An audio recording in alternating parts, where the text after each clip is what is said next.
Welcome back sa Tagalog Drama Recap. Sa video na ito, ipapaliwanag ko ang isang action at drama film na pinamagatang The Sweeney Paris na inilabas noong 2015.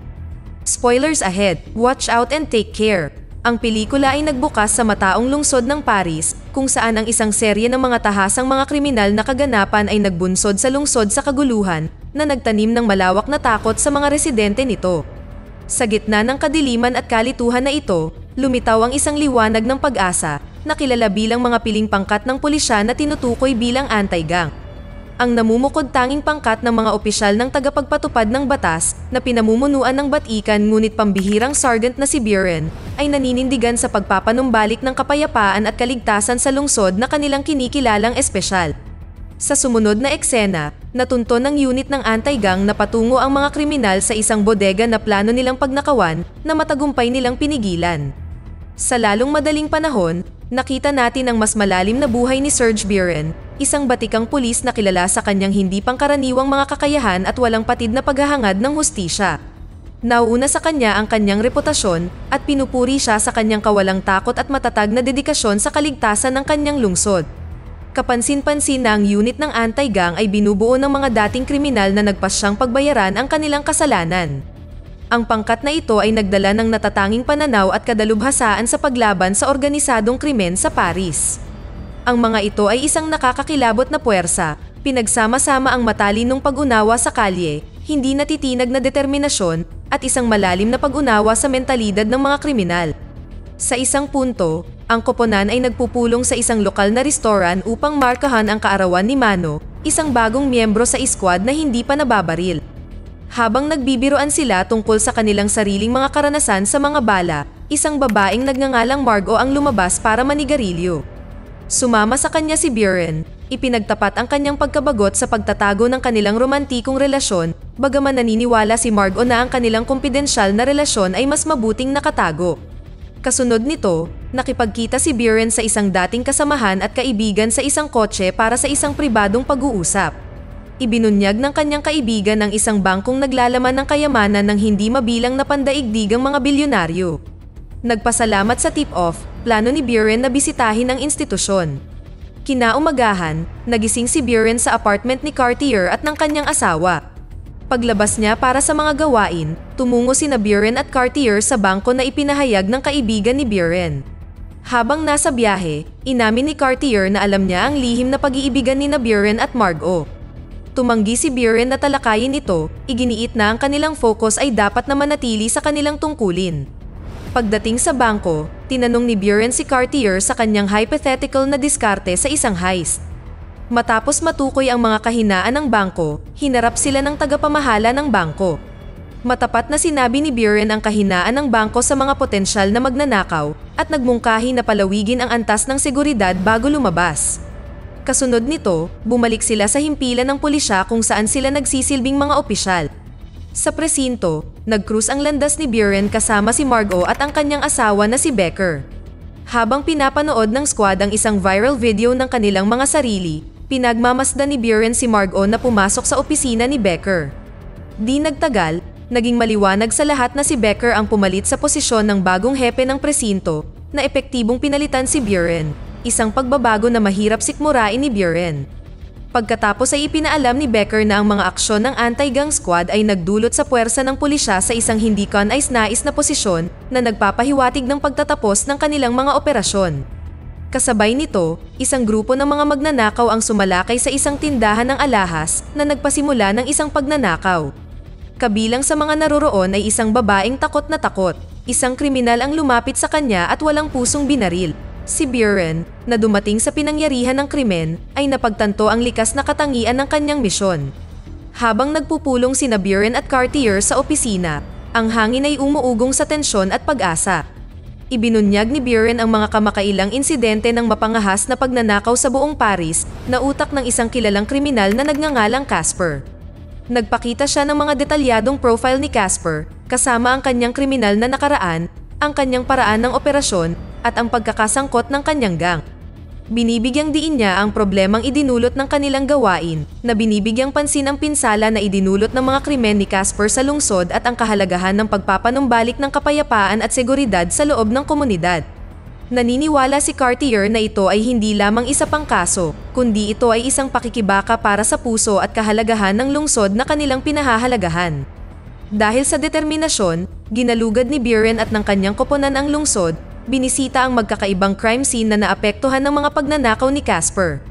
Maingat nilang siniyasat ang ebidensya. Nagtanong din sila sa isang dating magnanakaw upang mahanap kung sino ang tumulong kay Casper sa kanyang kriminal na gawain. Ang kanilang mahabagin ngunit mahusay na pamamaraan ay tumulong sa kanila na makakuha ng mahalagang impormasyon na nagpapahintulot sa kanila na tipunin ang mga piraso ng ilegal na kartel ni Casper. Sa kurso ng kanilang pagsisiyasat, natuklasan ng koponan ang pagkakakilanlan ng isang kriminal na nagngangalang Fedor at nagpasya na suriin ang kanyang mga aktibidad. Nang matuklasan ang kinaroroonan ni Fedor, pinili nilang bantayan siya. Sina Buren, Cartier, at Mano ay nagsagawa ng pagbabantay sa tirahan ni Fedor mula sa isang nakaparadang truck. Nang maglaon, pumunta si Buren sa sasakyan, kung saan sinamahan niya si Margot at nagsalo sila ng mapusok na halik. Samantala, napagmasdan ni Cartier sa pamamagitan ng surveillance camera na pumasok si Casper sa tirahan ni Fedor. Magbibigay ito ng tiyak na ebidensya ng pagtutulungan ng dalawang kriminal at magbibigay daan sa kanila na maaresto sila. Nagpunta ang koponan, naghanda si Buren na magsagawa ng isang surpresang pagpasok. Matapos piliting pumasok, ginalugad ng armadong koponan ang lugar para hanapin si Casper. Sa kanilang pagkadismaya, nakatakas na ang kriminal sakay ng kanyang truck. Hindi na bigla, tumalon si Buren sa kanyang BMW upang habulin siya. Ipinaalam niya sa iba pang team ang tungkol sa pagtakas ni Casper. Mabilis na kumilos, minaneho ni Cartier ang truck at binangga ang sasakyan ni Casper, na nagresulta sa pagtiklop ng sasakyan. Dinakip ng anti-gang unit si Casper at inihatid siya pabalik sa presinto. Sa istasyon, magkasabay na nagngangalit at nagagalak si Buren na nakikipagtitigan kay Becker, na nagpapakita ng kanyang paghuli kay Casper nang wala ang tulong ni Becker. Si Buren ay may matinding paghamak kay Becker dahil sa tingin niya ay isa siyang duwag na nananatiling nakagapos sa opisina sa halip na manghuli ng mga kriminal sa labas. Bilang karagdagan kay Casper, dinala din ng koponan si Fedor at ang iba pang mga lalaki na natagpuan sa lugar para sa karagdagang pagsisiyasat. Ang anti-gang squad ay nagsimula ng isang proseso ng interogasyon kasama si Fedor at ang iba pa, ngunit ang kanilang mga pagsisikap ay hindi nagbunga ng magandang resulta. Alam ng mga kriminal na ang pulisya ay kulang sa ebidensya laban sa kanila at dahil dito, pinili nilang manatiling tahimik.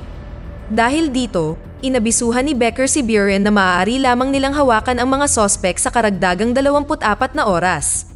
Kung walang may lalabas na ebidensya sa loob ng panahong iyon, obligado silang palayain sila.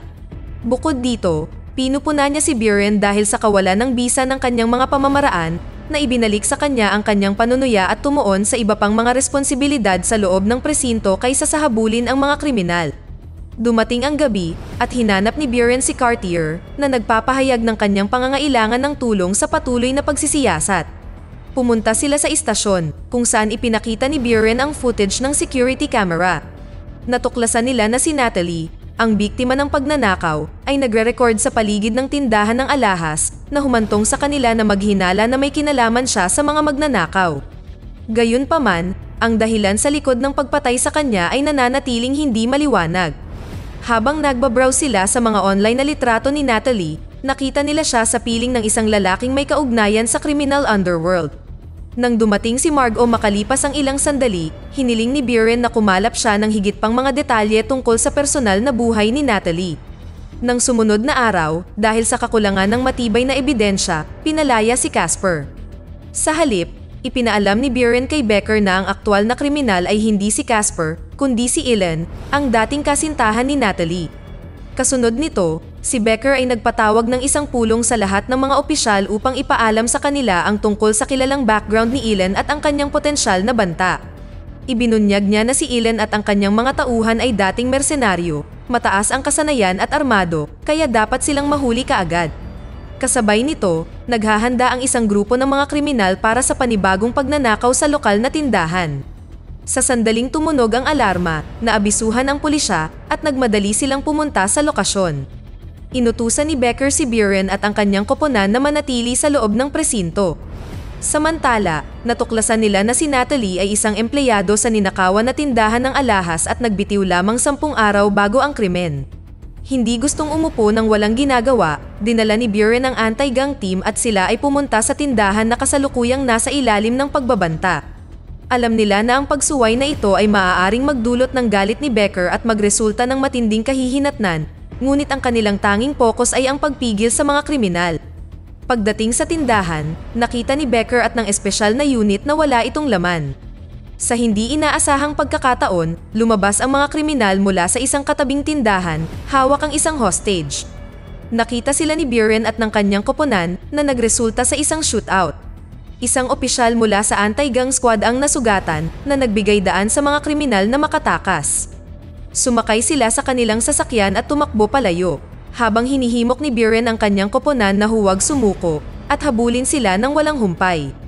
Ang mga kriminal ay napahinto sa isang signal ng trapiko kung saan ang anti-gang unit ay nagpatuloy sa pagpapaputok. Bilang tugon, iniwan ng mga kriminal ang kanilang sasakyan at piniling tumakas habang naglalakad. Ang unit ng anti-gang ay patuloy na nakabuntot sa kanila ng walang humpay habang nagpapatuloy ang palitan ng putok. Ang mga nakapaligid na bystanders ay nadaig ng takot habang nagpapatuloy ang putukan.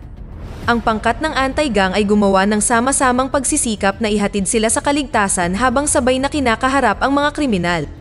Ang mga kriminal ay nagpatuloy sa kanilang pagtakas at sa isang pagkakataon, nahati ang kanilang landas.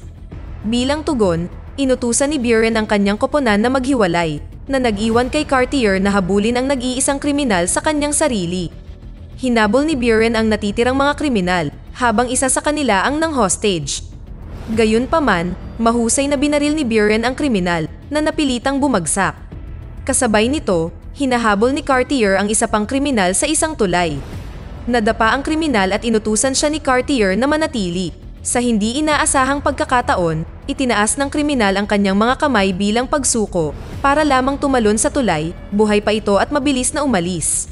Dumating sina Buren, Margot, at ang iba pang pangkat sa ilalim ng paradahan sa Reneo na mainit na tinutugis ang mga kriminal. Mula sa kung saan, isang sasakyan ang nag-start at umatras ng napakabilis na bumangga kay Buren. Sa sobrang galit, hinugot ni Margot ang kanyang sandata at pinaputukan ang kotse na hindi nagtagal ay naubos ang kanyang mga bala.